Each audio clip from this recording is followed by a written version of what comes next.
N Sreekumar ഉണ്ട് നമുക്കൊപ്പം. N Sreekumar, നോക്കൂ, അദ്ദേഹത്തിന് നിയമപരമായി ഒരയോഗ്യതയുമില്ല. പക്ഷേ ധാർമ്മികമായി രാഹുൽ മാങ്കൂട്ടത്തിൽ നിയമസഭാ സമ്മേളനത്തിന് എത്തേണ്ടതുണ്ടോ എന്നുള്ളൊരു പ്രധാനപ്പെട്ട ചോദ്യമാണ്. അങ്ങനെ എത്തിയാൽ അത് കോൺഗ്രസിനെ എങ്ങനെയാണ് ബാധിക്കുക? താങ്കൾക്ക് KPCC അധ്യക്ഷൻ്റെ വാക്കുകളും പ്രതിപക്ഷ നേതാവിൻ്റെ വാക്കുകളും കേൾക്കുമ്പോൾ ഒരു വൈരുദ്ധ്യം അനുഭവപ്പെടുന്നുണ്ടോ? പ്രതിപക്ഷ നേതാവ് പറയുന്നത് അദ്ദേഹം CLPക്ക് പുറത്താണ്, പാർട്ടിക്ക് പുറത്താണ്, സസ്പെൻഷനിൽ നിൽക്കുന്നയാളാണ്. അതുകൊണ്ട് തന്നെ പ്രതിപക്ഷ നേതാവിനെ സംബന്ധിച്ച് രാഹുൽ ഒരു ക്ലോസ്ഡ് ചാപ്റ്ററാണ്. അദ്ദേഹം നിയമസഭയിൽ എത്തുമോ ഇല്ലയോ എന്ന നേരിട്ടുള്ള ചോദ്യത്തിന് അദ്ദേഹം പറയുന്ന മറുപടി ഇന്ന് വളരെ വ്യക്തമായി, ഒരു സംശയത്തിനുമിടയില്ലാത്ത വിധം പ്രതിപക്ഷ നേതാവ് പറയുന്നു CLPക്ക് പുറത്താണ് എന്ന് പറഞ്ഞു കഴിഞ്ഞാൽ അതിൻ്റെ അർത്ഥം പ്രതിപക്ഷ നേതാവ് ഊഹിക്കുന്നത്, പ്രതിപക്ഷ നേതാവ് മനസ്സിലാക്കുന്നത് അദ്ദേഹത്തിന് നിയമസഭയിൽ കോൺഗ്രസിൻ്റെ പ്രതിനിധി എത്താൻ കഴിയില്ല എന്നാണ്. പിന്നീട് എന്തിനാണ് കോൺഗ്രസിൻ്റെ സംസ്ഥാന അധ്യക്ഷന് അക്കാര്യത്തിലൊരു സോഫ്റ്റ് കോർണർ ഉണ്ടാവുന്നത്? അത് സ്പീക്കറാണ് സംരക്ഷണം നൽകേണ്ടത്, അദ്ദേഹത്തിനൊരു അയോഗ്യതയും ഇല്ലല്ലോ. ഇത് സാങ്കേതികമായ കാര്യങ്ങളല്ലേ, അതല്ലല്ലോ മാധ്യമപ്രവർത്തകർ ചോദിക്കുന്നത്. കോൺഗ്രസിൻ്റെ അഭിപ്രായം എന്താണ്? ഈ നിയമസഭാ സമ്മേളനത്തിൽ രാഹുൽ മാങ്കൂട്ടത്തിൽ എത്തണമോ വേണ്ടയോ? എത്തിയാൽ കോൺഗ്രസിനെ പ്രതിരോധത്തിലാക്കുമോ? എൻ ശ്രീകുമാർ.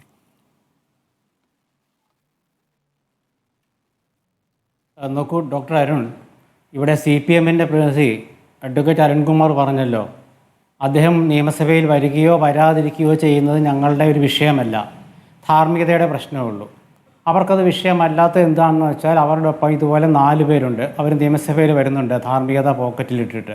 അപ്പോൾ അതുകൊണ്ടായിരിക്കും അവർക്കത് വിഷയമല്ലാത്തത്. പക്ഷേ കോൺഗ്രസിനത് വിഷയമാണ്.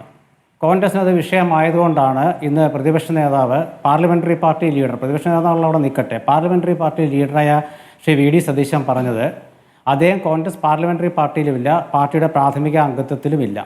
അപ്പോൾ അതുകൊണ്ട് അദ്ദേഹം വരുവോ വരാതിരിക്കുകയോ ചെയ്യേണ്ടതൊക്കെ അദ്ദേഹത്തിൻ്റെ കാര്യമാണ്. ഇക്കാര്യത്തിൽ KPCC പ്രസിഡന്റ് കൂടുതൽ വിവരങ്ങൾ പറയും. ഇതാണ് പ്രതിപക്ഷ നേതാവും അതുപോലെ തന്നെ പാർലമെൻ്ററി പാർട്ടി ലീഡർ, ഇവിടെ അതാണ് പ്രസക്തി, പാർലമെൻ്ററി പാർട്ടി ലീഡറായ VD സതീശൻ പറഞ്ഞത്. ശ്രീ സണ്ണി ജോസഫ്, KPCC പ്രസിഡന്റായ ശ്രീ സണ്ണി ജോസഫ് പറഞ്ഞത് അദ്ദേഹത്തിന് യാതൊരു അയോഗ്യതയുമില്ല, അദ്ദേഹം MLA ആണ്, അദ്ദേഹത്തിന് വരികയോ വരാതിരിക്കുകയോ ചെയ്യാം, അത് അദ്ദേഹം തീരുമാനിക്കും. ഇത് വളരെ സ്പഷ്ടമാണ്. ഇതിൽ അരുൺകുമാർ ചോദിച്ചൊരു ചോദ്യമാണ് കോൺഗ്രസിൻ്റെ കാര്യം. കോൺഗ്രസിൻ്റെ കാര്യമാണ് ശ്രീ സണ്ണി ജോസഫ് പറഞ്ഞത്. രാഹുൽ മാങ്കൂട്ടത്തിൽ എന്ന MLA സഭയിൽ വരണം, അത് കോൺഗ്രസിൻ്റെ ആവശ്യമാണ് എന്നല്ല അദ്ദേഹം പറഞ്ഞതെന്ന് പ്രത്യേകം ശ്രദ്ധിക്കുക. അത് അദ്ദേഹത്തിൻ്റെ കാര്യം. കോൺഗ്രസ്സിന് ഇനി അതിൽ ബന്ധമില്ല, കാരണം അദ്ദേഹം കോൺഗ്രസ് MLA അല്ല. കോൺഗ്രസ് MLA അല്ലാത്ത ഒരാൾ സഭയിൽ വരണോ എന്ന് തീരുമാനിക്കേണ്ടത് ആ MLA ആണ്, കോൺഗ്രസ് അല്ല. പാർലമെൻ്ററി പാർട്ടിയിൽ അദ്ദേഹമില്ല, അപ്പോൾ പാർലമെൻ്ററി പാർട്ടിയല്ല. UDF സംവിധാനത്തിൽ അദ്ദേഹമില്ല, അതുകൊണ്ട് UDFും അല്ല. അപ്പോൾ അത് അദ്ദേഹത്തിന് തീരുമാനിക്കാം, താൻ പോകണോ പോകണ്ടേ എന്നുള്ള അദ്ദേഹത്തിന് തീരുമാനിക്കാം. പക്ഷേ ഇവിടെ ഒരു കാര്യമുണ്ട്, തന്നെ വളർത്തിയ ഒരു പ്രസ്ഥാനമാണ് കോൺഗ്രസ്. ആ നിലയ്ക്ക് നിയമസഭാ സമ്മേളനം ഇക്കുറി ചേരുമ്പോൾ വളരെയധികം കഷ്ടപ്പാടും ബുദ്ധിമുട്ടും സഹിച്ചിട്ടാണ് CPMൻ്റെ മുഖ്യമന്ത്രിയും മറ്റ് മന്ത്രിമാരും MLA കൂടിയായ പാർട്ടി സെക്രട്ടറി MV ഗോവിന്ദനെ എത്തുക. കാരണം അവരുടെ ഇന്ന് കേരളം ചർച്ച ചെയ്യുന്ന ഏറ്റവും സുപ്രധാനമായ വിഷയം ഡോക്ടർ അരുൺകുമാറിൻ്റെ നേതൃത്വത്തിലുള്ള റിപ്പോർട്ടർ TV തന്നെ വളരെ സ്പഷ്ടമായിട്ട് പറഞ്ഞ ആഭ്യന്തര വകുപ്പിൻ്റെ പരാജയം എന്ന് പറഞ്ഞ ആ വിഷയം, വ്യാപക പോലീസ് അതിക്രമങ്ങൾ, ലോക്കപ്പ് മർദ്ദനങ്ങൾ, കസ്റ്റഡി മരണം, DYFI പ്രവർത്തകൻ്റെ ഉൾപ്പെടെ CPM ലോക്കൽ സെക്രട്ടറിയുടെ ഉൾപ്പെടെ പരാതികൾ, ഇതെല്ലാം ചർച്ചയ്ക്ക് വരുമ്പോൾ അവിടെ ഒരു ആരോപണ വിധേയനായ MLA പോകുമ്പോൾ അതിലേക്ക് കേന്ദ്രീകരിച്ച് ഭരണപക്ഷം ഉണ്ടാക്കാവുന്ന ഒരു ബഹളമുണ്ട്. ആ ബഹളത്തിൽ ഈ വിഷയങ്ങൾ മുങ്ങിപ്പോകും.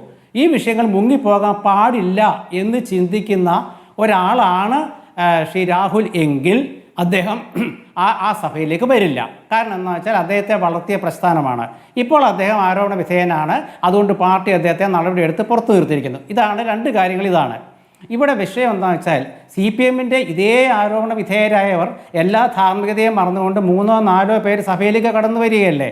അതുപോലെ വേണമെങ്കിൽ സ്വതന്ത്ര, ഇപ്പോൾ കക്ഷിരഹിതനെന്ന് വേണേൽ പറയാം, രാഹുലിൻ്റെ കക്ഷിരഹിതനായ അദ്ദേഹത്തിനും കടന്നു വരാം.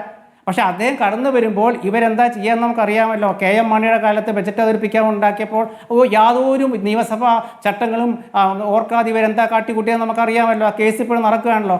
അതുപോലെ ഇവരെന്തെങ്കിലും കാട്ടിക്കൂട്ടിയാൽ ഈ കസ്റ്റഡി മരണം എവിടെ പോകും? ഇനി അതുമാത്രമല്ല, ഇന്ന് പുതിയ വിഷയം CPM തന്നെ തന്നിട്ടുണ്ട്. DYFIയുടെ തൃശ്ശൂർ ജില്ലാ സെക്രട്ടറിയുടെ ഒരു ഫോൺ സന്ദേശം, ആ ഫോൺ സംസാരം അത് ആ ശബ്ദം തൻ്റേതാണെന്ന് അദ്ദേഹം ചാനൽ പ്രവർത്തകരോട്, റിപ്പോർട്ടർ ചാനലിൻ്റെ അടക്കമുള്ള ജെയ്സൺ ചാമവൽപ്പിൽ ഉൾപ്പെടെയുള്ള ലേഖകരോട് അദ്ദേഹം പറഞ്ഞ ശബ്ദം അദ്ദേഹത്തിൻ്റേതാണെന്ന്. പിന്നീട് അദ്ദേഹത്തെ ഫേസ്ബുക്കിലൂടെ നിഷേധിച്ചെന്ന് പറഞ്ഞാൽ ഞാൻ കണ്ടില്ലത്. അപ്പോൾ അങ്ങനെയാണെങ്കിൽ അത് എന്താണ് തൃശ്ശൂരിലെ CPM നേതാക്കൾക്കെതിരെയുള്ള ഗുരുതരമായ സാമ്പത്തിക ആരോപണം. ഇത് വലിയ ചർച്ചയാണ്, എല്ലാ ചാനലുകളും ഇന്ന് ചർച്ചയാണ്. അപ്പോൾ അതുകൊണ്ട് ആ വിഷയം ഇത് അവിടെ ചർച്ച ചെയ്യണ്ടേ? അത് കൂടാതെയുള്ള മുഖ്യമന്ത്രിയും പാർട്ടി സെക്രട്ടറിയും നടത്തുന്ന മൗനം പോലീസ് മർദ്ദനത്തിൽ അത് ചർച്ച ചെയ്യണ്ടേ? അപ്പോൾ ഈ വിഷയങ്ങളെല്ലാം ചർച്ച ചെയ്യേണ്ട ഒരു സഭയിൽ ഇങ്ങനെയൊരു വിഷയം, അതായത് ഒരു MLA കടന്നു വരുമ്പോൾ ഉണ്ടാകാവുന്ന ബഹളം ആ MLA കേന്ദ്രീകരിക്കും. അത് കേന്ദ്രീകരിക്കാൻ ഒരിക്കലും രാഹുൽ മാങ്കൂട്ടത്തിൽ ഇഷ്ടപ്പെടുന്ന ഞാൻ കരുതുന്നില്ല. പക്ഷേ കോൺഗ്രസിന് അത് അറിയില്ല. കാരണം അദ്ദേഹം കോൺഗ്രസ് MLA അല്ല, കോൺഗ്രസ് പാർലമെൻ്ററി പാർട്ടിയിലില്ല, UDF സംവിധാനത്തിലില്ല. അതുകൊണ്ട് കോൺഗ്രസിന് അത് അറിയില്ല. അതാണ് സണ്ണി ജോസഫ് വളരെ കൃത്യമായി പറഞ്ഞത്. അദ്ദേഹത്തിന് അയോഗ്യതയില്ല പങ്കെടുക്കാൻ. കാരണം അദ്ദേഹം MLA ആണ്, ഒരു കുറ്റപത്രവും ഇല്ല, ഒരു പരാതി ഡയറക്റ്റായിട്ടൊരു പരാതിയില്ല. പരാതി കൊടുത്തൊക്കെ മൂന്നാം കക്ഷികളുടെ പരാതിയാണ്. ക്രൈംബ്രാഞ്ച് അന്വേഷിക്കുന്നുണ്ട്. ഇവിടെ ശ്രീ അഡ്വക്കേറ്റ് അരുൺകുമാർ പറഞ്ഞൊരു വ്യാജ കാർഡ് എത്ര കാലമായത്, ഇപ്പോൾ 2 ആഴ്ചയായിട്ട് അന്വേഷിച്ചുകൊണ്ടിരിക്കുക, എങ്ങും എത്തുന്നില്ല. അന്വേഷണങ്ങൾ എങ്ങും എത്തുന്നില്ല. പൊടി തേട്ടി എടുത്തിട്ട് പൊടി പോകുന്നില്ല. എന്ത് ചെയ്യാൻ പറ്റും? അപ്പൊ ഇവർക്കൊന്നും പറയാനില്ലാത്തതുകൊണ്ട് രാഹുൽ ഒന്ന് വന്ന് കിട്ടിയാൽ മതി എന്നാണ് ഇവരുടെ ചിന്ത. അതാണ് ഇവർ പറയുന്നത്.